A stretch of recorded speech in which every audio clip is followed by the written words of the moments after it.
because I had a property management client was my first one, and they were a couple of buddies of mine, and they brought me in and initially thought they just needed a PMP manual, and we get to talking and we're like, no, you need a COO. And they're Right. like, oh, we can't afford that. What does that even look like? So we start having conversations, and so I got to go in there, and that's what their management team was like. They were so happy because they didn't have the resources that they needed. Now these the co-owners were amazing guys, Yeah. but they were movers and shakers. They were Sure. visionaries. They Right. they didn't want to get bogged down in the weeds, and they were Right. in the weeds and they were miserable. And Right. so when I came in, it was like a breath of fresh air, not necessarily because it was me, but it's because, oh, they care. They do care. Sure. They're giving us a resource to hit our numbers and get our bonuses and all of this stuff. So I don't experience that. Now, some fractionals that work with enterprise companies and bigger Well, you're companies, I'm going to. sure.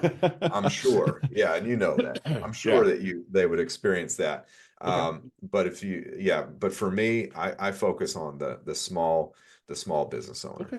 No, that's very good. So, as a fractional, are you allowed to be contracted by multiple companies? Let's say you work as a fractional this company, fractional that company, as long as there's no competing, you That's know. right. But is Yes. that, do people do that?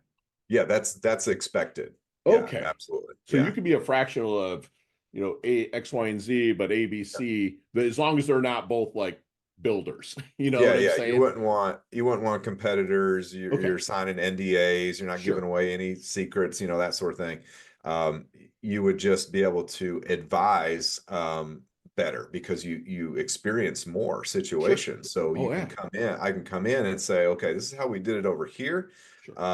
Again, non-compete, so it wouldn't really it doesn't matter. They wouldn't care. And if I don't sign an NDA, then that's great. But I'm always going to protect any type of secret sauce. And everybody's bound to that, Yeah. unspoken because this is our business.